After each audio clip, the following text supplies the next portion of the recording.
Welcome to the Meditation Podcast. You can find all our episodes on meditationpodcast.org. I also have the Awakening Podcast, the Speaking Podcast, the Learn Polish Podcast, and the Crypto Podcast, and all can be found on rycon.com. Today, my guest, please welcome Indra Rinzler. Thank you very much for having me, Roy. No problem. And I know it's going to be interesting because I know you've visited a lot of countries, but I always prefer the guests to introduce themselves rather than me reading from a script. Well, introducing myself, the podcaster says, well, who are you? And I say, well, I don't know. That's what I'm here to find out. But, I identify as a Vedic astrologer, and I am 50 years on the spiritual path, and I offer what I call life readings in order to help people to wake up to who they really are. The life reading includes 3 different modalities. Perhaps you want to talk about those: the Enneagram of personality, Vedic astrology, and the wheel of totality, and they're all designed to help us to understand our personality better in order to be able to let it go. I don't help people. I'm not interested in giving you a better story. The better story is no story, and so I try to get people out of story. Okay. So, how did you get into this? How did I get into the life readings, or how did I get into spirituality? Spirituality, any of this, what was your journey? So how, I can't say, but it so happened that when I'm in the United States, I base in California, and when I moved to California in my I suppose mid-20s, in early in 1970, and pretty soon I discovered metaphysical bookstores, or a metaphysical bookstore, where I had the opportunity to buy all these different kinds of books. And so I bought a lot of spiritual books, and I bought a lot of astrology books and started reading them. And this has been my life ever since, spirituality. And the astrology has, I studied it for a while, and then I let it go and raised a family. And then when things changed in my life, and then I came back to astrology. When I found the Enneagram, I found astrology. I wondered how I feel that they work together, and I was blessed to find a man who had a system to explain how to see your Enneagram, your personality story, in astrology. And he explained to me a system that it took me a decade to really understand and make my own. And so, yeah, 10 or 15 years.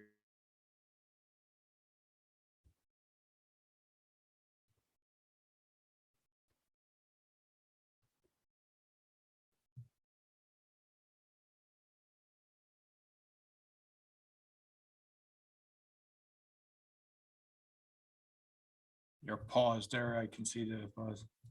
Yeah, 10 or 15 years ago, it just intensified. I was spending winters in India there and sitting with teachers. I had already lived 20 years in an ashram in California, and the astrology, the teachings appeared to me that I wasn't, maybe I was looking for them, but I was open. I think the most important thing is that I was open, and the things that I knew that that I had studied, they kind of realigned in ways, in a simplistic way, that I didn't really, that a lot of the, particularly astrology, has a lot of rules. And I've come to realize that these rules are from a lower time, and a lot of the rules hold us back. And so I looked for a way to express astrology in a more conscious way.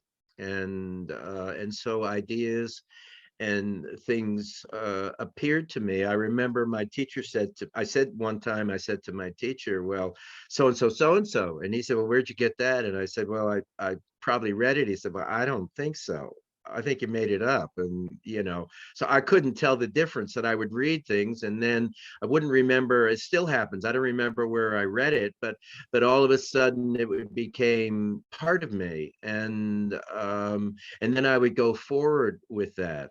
And so when I do a reading and I say to people, well, so and so this, so and so that, so and so this, and they say, yeah, how do you know? And so I call it it's a science. What I do is science and intuition. That the science is, while they consider uh, astrology and Enneagram, for that matter, to be pseudosciences, I find them to be observable sciences. And to me, that is enough in order to that they have a continuity that seems to be true. And then the readings touch people deeply. And so it's just the process that I have been lucky enough to be involved with. And you mentioned you lived in an ashram or something like that. What exactly is that? So what is an ashram? So an Yeah. ashram is in India, there where the teacher hangs out and the community that he has around him. He's actually, the guru is actually, we think of them as spiritual teachers, but they're also bankers. They're also a spiritual family counselors and marriage counselors, if in fact Indians talk about their marriage. Maybe they do, maybe they don't. But the guru is like the leader for everybody. And so the community around him where they live is called an ashram. Okay. And with the astrology, because I mean, I've been advised by my mother, stop talking about this, but I like when I learn something and I find something curious. I basically had a guy on, a flat earth guy, and he was explaining the world being flat and circular and everything. And just looking at like the way that we've been taught, like the earth spinning around the sun and all this, we're like, what way do you look at that? Do you look at it as the globe? And Well, I mean, the thing is that it's amazing, Roy. We all have different purposes. I love the community of podcasters.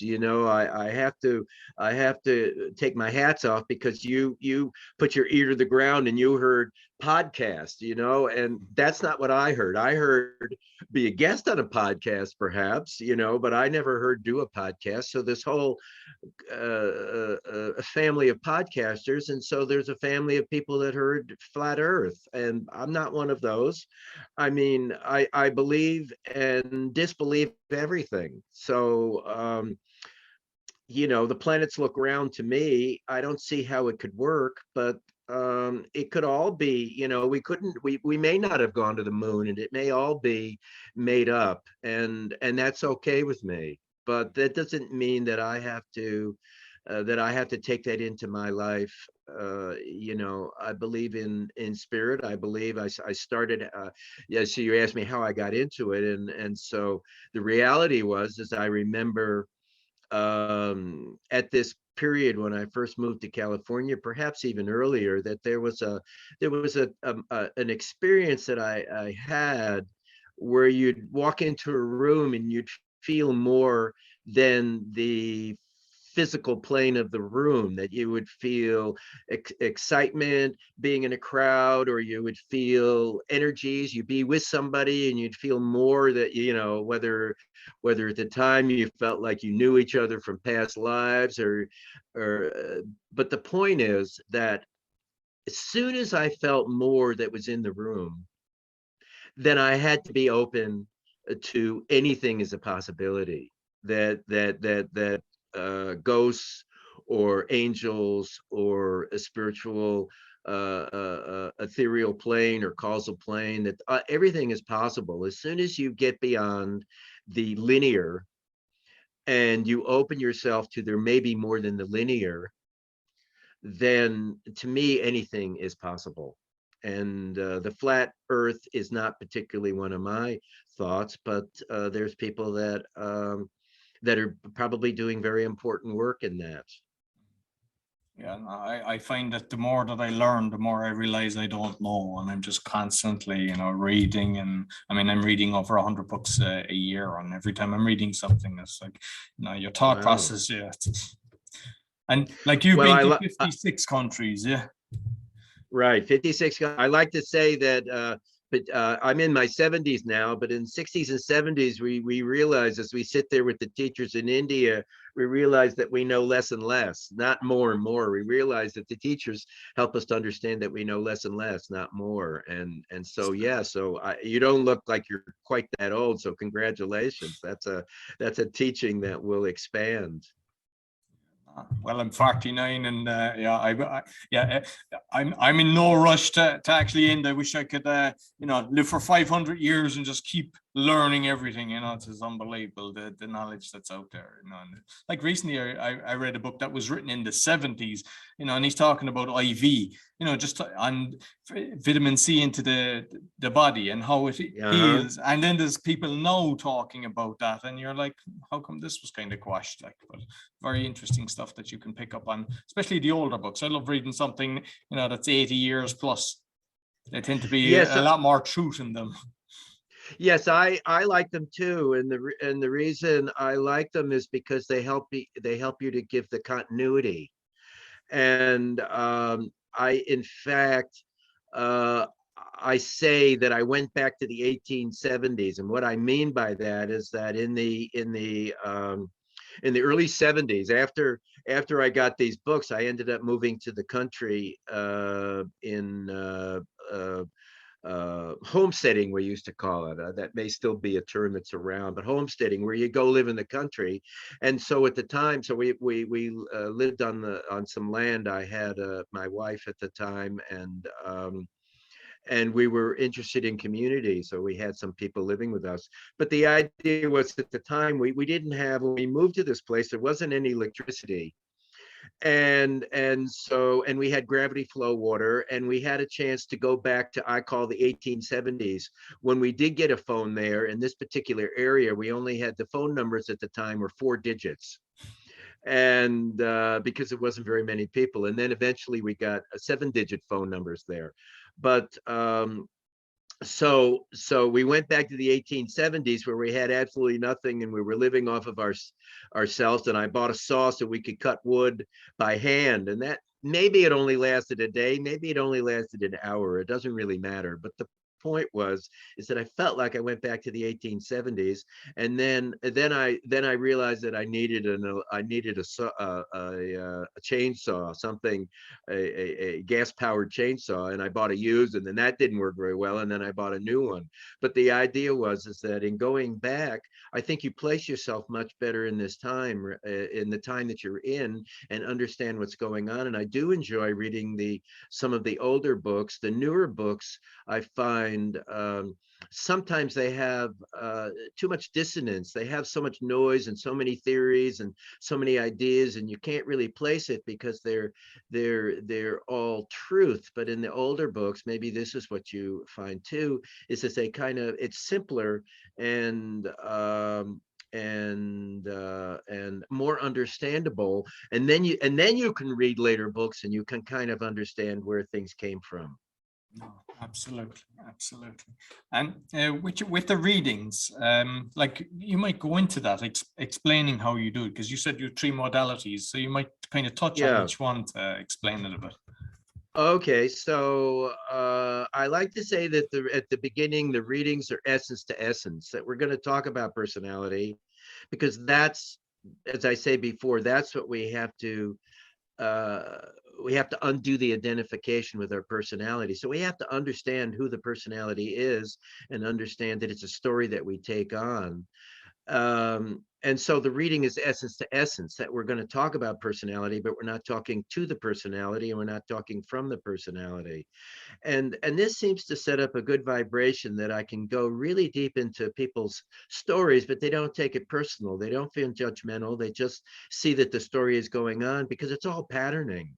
And I had a client at a show this weekend, and I said, you do this, you do that, you're stubborn, you do this, you do that. He said, yeah, I do all of those. And I said, well, look, the value of my telling you this isn't that I'm not reading you, but it's the power of the modalities is that they can tell me about you even though I didn't set this up. And his wife was sitting there, and I said, I looked at them and I said, well, is that true? And she said, absolutely. So the Enneagram of personality is a teaching that's been around 60 years. It's that there are 9 personality types. These are the 9 personality types. That there are these are the archetypes that we have. We need 9 personality types, because if we're a social species, and if we all had the same personality, not much would get done. And so we have these 9 personality types, and the Enneagram explains the 2,000 to 5,000 year old Judeo-Christian tradition, conditioning, crappy behavior that gets passed down from generation to generation. All of the shoulds, all of the expectations, all of the needs to, and all of the limitations that we feel have been passed down. We know as a baby, when we grab our foot 3 to 6 months old, we know it's a foot. I mean, we don't know it's a foot, and we don't know it's ours, because we're before those concepts. And then when mommy says baby's blanket, then 6 months later we say my book, my blanket, my mommy. The misidentification has occurred, that we are a separate, that we identify with this personality of who we think we are. And so the Enneagram will give us our core triggers in order to be able to let go of that story. And it's an incredible spiritual tool, because it doesn't have any bias, and it will it'll annotate any story, any of the 9 stories. And I believe that there are that one of these 9 stories is at our core. So then the Vedic astrology is the strengths and weaknesses of the planets. I do astrology a little bit different, in the sense that I really just take it to the basics. It's the energy of the particular planets, that the weak planets, the ones that are affected by being in signs that they're not happy with. This is the core. This is what we radiate from. These are the compulsions. These create the compulsions and the obsessions that we have. And then the wheel of totality, I overlay the natal chart. I should say I'm a Vedic astrologer. Vedic astrology is astrology of India, and it's very similar to Western in the sense of the 12 houses and 12 signs. I don't use the outer planets, but the difference is that the main difference is that we cast the chart slightly differently. It's based on sidereal time or star time, and it's 24 degrees difference from the Western chart. So the people who think that they're a Leo sun, I see them as being a Cancer sun, and that's where the planet actually is that when the Western astrologer says that hold on, it's full moon in Leo, the chances are that the moon is not in Leo, it's actually in Cancer. It's 24 degrees backwards. Why do they say it's Leo when the moon or sun isn't in Leo? That's just the nature of life, is that we can call something that it isn't. But anyway, sidereal astrology has it to be what we consider to be more accurate, and both astrologies will give you information, but they have a different frequency and vibration. And I'm interested particularly in helping people to wake up, so I want to see the core stories that are going on, and that's why I use Vedic astrology. So the third modality is the wheel of totality. We overlay the natal chart onto the wheel of totality, and it shows us that the place was where we have each house has awareness. But if we don't have a planet there, then we don't have a native ability at that awareness. And it's at your age, at about 50, that we are open to learning our deficiencies. Why is that? Because in 20s and 30s, we're not interested in our deficiencies. We're interested in learning. We're interested in building up our ego. We're interested in ignoring our deficiencies and pushing and strengthening, finding a way to fit in through developing our ego. But in our early 40s, that isn't so interesting to us anymore because it doesn't work anymore, because we've already had the same bad relationship 5 or 10 times, and we've had things not work, and we've come up against our own lack of consciousness. And so at your age now, people are open. And when I say you need to open your heart, they say, oh, well, tell me more, because that's the 4th time I've heard that this week. But at 20, they're going to say, nah, my heart's open. I don't know what you're talking about. So those are the 3 modalities. I take 3 hours or more to share this experience with people. And I'm rather amazed that they come see me, because they don't really know what's going to be, and they know it's going to be intense, but they come to see me because they're hurting, because they've tried everything and it isn't working. And I can take the situation where they have no clarity, and I can bring clarity to it with these 3 modalities. It helps to place people in this physical plane essence. And I've heard of being more star signs, 13 and even more again. Do you believe in this 12, but just a different things, or is there more? Well, yeah, there's a 13th sign. There's the Western astrology uses all the asteroids. I just think it could all be true, and it could be valuable for some people, but I find it a distraction. Mm. You love, let's say you love classical music, let's say you love rap music, and let's say you love pop music, but you're not going to listen to them all at the same time, are you? Even though you love them. So the thing is that what has worked for me is to simplify in order to find a clarity. And I'm not trying to prove anything. I'm not trying to be anything. I'm not trying to do anything. I remembered somebody said, well, what happened when you went traveling? What happened in 1999 when you found the Enneagram and you found astrology, and then you started traveling and you went to India for first time for 5 months, not the first time in India, but the first time for a long time. And what happened is that I got this inward message to go to India and to be and not do. So to be and not do, to go to Rishikesh and to be and not do. And I hadn't really gotten messages like that before, or since for that matter, not in the same way.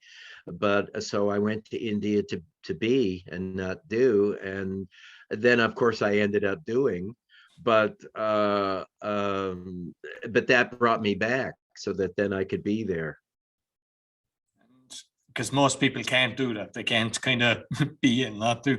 But with what you're doing, like if you look at, say, like the personality types, the disc and all that, is that the readings able to kind of help people as well in kind of what their profession is, to kind of realize this is why I'm not happy, that you should be more kind of, say, people-oriented job or whatever it be?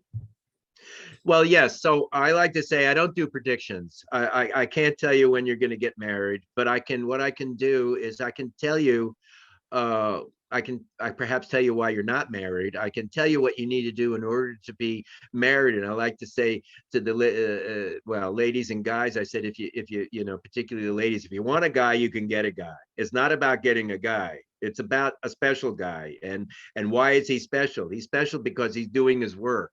So how is he going to recognize you? He's going to recognize you because you're doing your work. And so your job, your responsibility is to do your work in order to be recognizable to to this guy that is the one that you're waiting for. And so the answer to your question is I can give them some ideas about what's important, but quite often, if you don't, like, career is the 10th house, but if you don't have a planet there, then career isn't very important to you. So I say career is not that important to you, and they say, oh yeah, that's right. But I'll say, yeah, I'll say, perhaps you have a lot of planets in the 9th house, and so spirituality is important to you. And so spirituality can also be, it doesn't have to be new age spirituality, it can be whatever floats your boat. And so it could be kayaking, it could be mountain climbing, it could be crocheting. And so then your job becomes something, it becomes an expression of that I say to people, they say, well,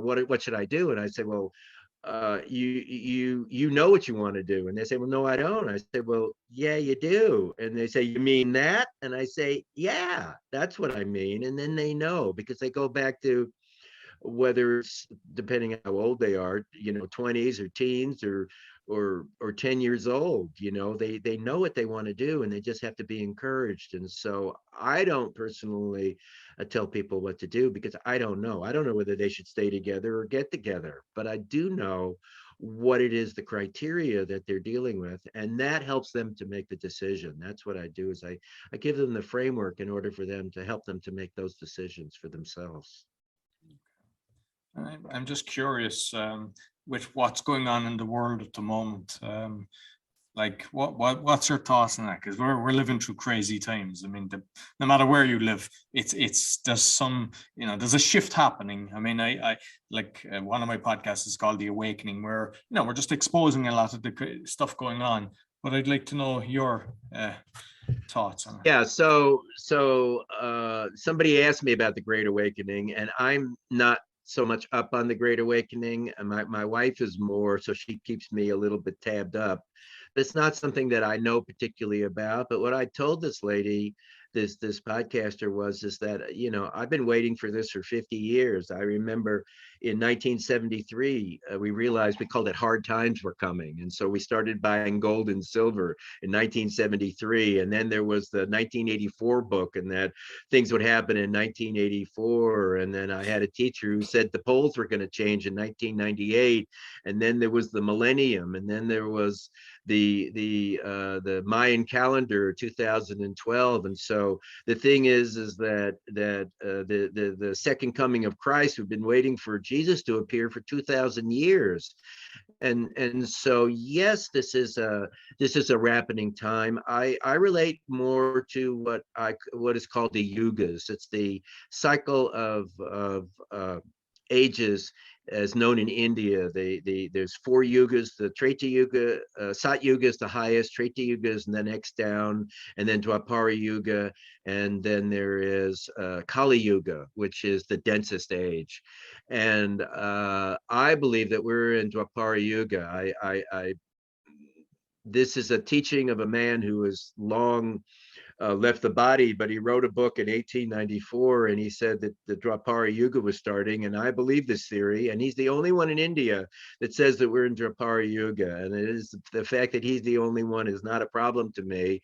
When I line up the history, what he says really lines up, and I believe that we're in a different age. I don't believe we're in the age of Aquarius. I believe that's coming a couple of 100 years ahead. But this age of the Dwapara Yuga is, I believe, what people are responding to. And yes, things are changing, and things have been changing for a while, and they're going to continue to change. And I believe the chaos that we're in now, the way I understand it, is that this is the ideas and the energies of Kali Yuga, the lowest age, that are dying now. And this is the chaos. I call it the like, it's the death dance of the dinosaur. Like a I don't know how heavy they were, but a 200-foot long dinosaur, when it does a death dance, imagine in your Western, when the guy gets shot and when he staggers around a while before he finally drops. This is the death dance of the dinosaur. Is there's chaos, and that's what we're in now, because we're getting rid of the old structure, which is greed and comparisons and judgments and limitations and me, me, and all of those ideas are dropping away, and so it's chaotic because the new forms have not completely birthed. They're they're here because they don't need to birth, because everything is already here. In every age there are people on every level. Dalai Lama is not stuck in Kali Yuga. He's a pretty high soul, as an example. And so there's people in every age. There are high people, and even in the highest ages there are people who are pretty dense. I used to talk about that when the banks closed here and when we had the depression in the 30s. I'm sure there were people who were headed to the bank that morning to put their money in. There's always people in different parts of the cycles, and so that's just the nature of it. And for myself, I don't get into it too much. We live kind of isolated. We live on 2 acres in a small town in the foothills in California, and while with the internet you can be everywhere, anywhere, but the thing is that we're yeah, don't buy into the outside stuff too much, because it distracts and it takes away your peace. And I remember being in Thailand when North Korea and Trump were going on, and I was in Thailand, so I was pretty close there.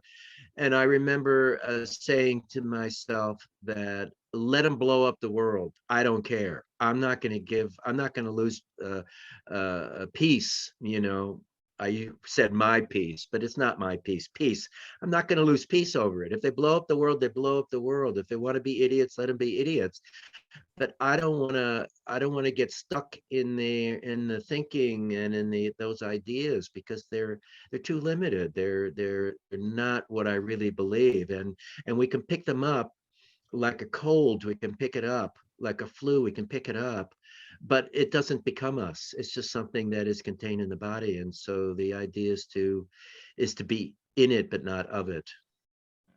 I mean, it's like the lower vibrations bringing negativity into your cells, and which in turn makes you then maybe get an illness because of your thought process. Yes, that's absolutely right. I had a client. I do location astrology, where we can change you. We can let you know how you do that. Other parts of the globe could be beneficial for you, more beneficial than where you were born or where you're living right now. And we have ways of annotating this. And I like this. I like to say that, boy, I just forgot my point, that well, I've heard of that, yeah. actually. That bit, no, you were on about the locations, that you can actually determine where somebody should be living. I've heard of people that have done that, and they're Yes. delighted where they have been basically recommended to relocate to. Yeah, astrocartography and the relocation chart. It's all really interesting. I just started this. I knew about it for 25 years, but only this year, all of a sudden, I started getting interested in it, and now I do readings with it. Yeah, I mean, I haven't been to 56, but I've been to 30 plus countries, and I just feel like I've been to Costa Rica. There's some places I just get a fantastic energy level, and if you can be guided, where is the best place for you? And I think it's wonderful. Well, it's an incredible modality, and it's really interesting because it's what I found interesting is that it gives another depth to people's experiences that I can give in the reading. Is that not only can I take them through the 3 modalities, but I can also do the same thing with the place that they're living, in terms of what they're experiencing and what's happening and why it might be better or worse in other places. The problem with it is that the moving, it can sometimes, there's few clients have had perfect places to live. You usually have the good with the bad, that this problem may be resolved, but then other energies are there that which are which just you have to look at. It's not necessarily that it's not worth going there, but there's plus and minuses everywhere. This is sort of the nature of the plane.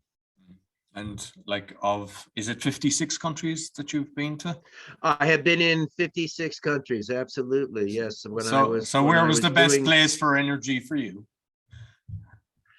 wow. Well, the best place for me is probably Rishikesh. Yeah, Rishikesh was I had my astrocartography done in '99, and they sent me. They said that Rishikesh was a good place, and I think that's true. People usually say, "Well, what's your favorite place?" And I say, "Well, I'm not sure about favorite, but I do talk about Mongolia was an incredible place to be at, and deep teachings there. And Ethiopia really touched me deeply. And I got to Ethiopia, and I thought, oh my God, this is like Haiti, which was a very hard place to be in Haiti.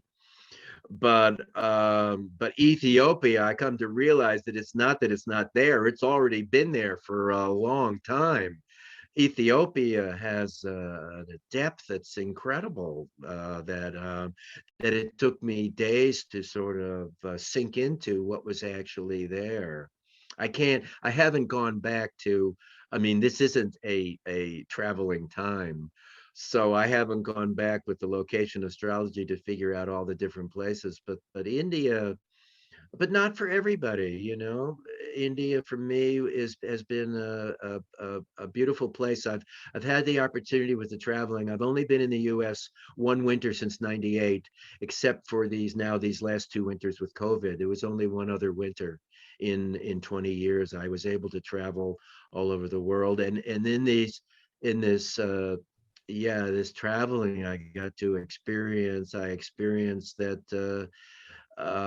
people are the same everywhere. Nobody likes their government, and while you have to have this passport to go from one border to the other, on one side and the other side, it's the same.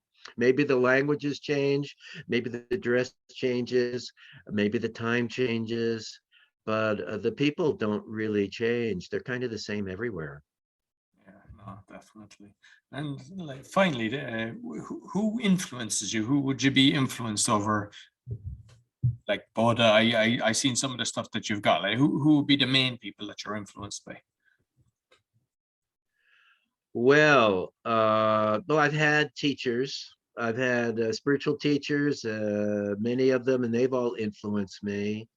And people that I've read have influenced me. I'm particularly into this man now, David Hawkins, and he's written quite a few books. He's passed on now, but I come to find out in his autobiography, well, in his books, he has a little bit of a biography, and in there, at 3 years old, he was already realizing the nature of his own essence, and you know, maybe if I get to 93, maybe that will happen to me, but maybe not. But he's been influenced, and so um, it's more a teaching than people. You know, I don't put people on pedestals. That's really dangerous, including myself.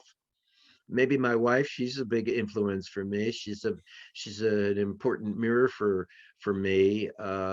We met in India. We've been together 15 years now, and yeah, I love Buddha. I was in Bodh Gaya for a month where Buddha found enlightenment. At least that's the legend, and that's a beautiful place. And the teachers in Rishikesh, and even everybody influences and teaches me. You know, the I've come to realize, Roy, that the we teach the subjects we teach because that's what we need to learn.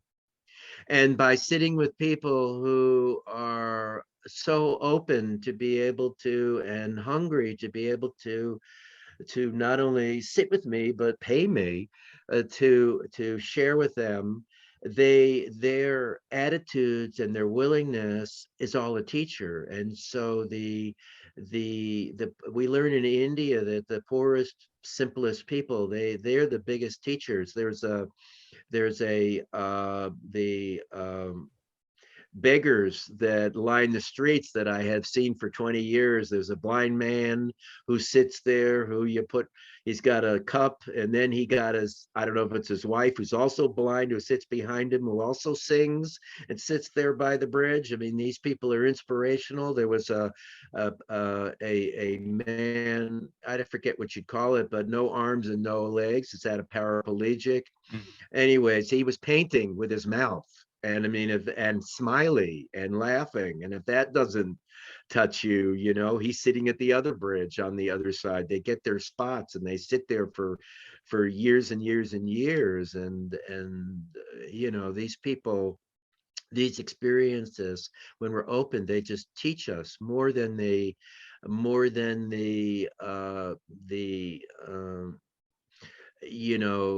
beautiful temple and the devout preacher and that reads the same every week. This isn't so inspiring that the moment teaches us, that I take my walks every day, and the sun and the quiet and the trees and and dogs come over and bark and say hi, and I say hi back to them. I mean, this is these little moments are the teachers. So it's hard to, it's not so much personalities, it's the lack of personalities, that's what inspires me.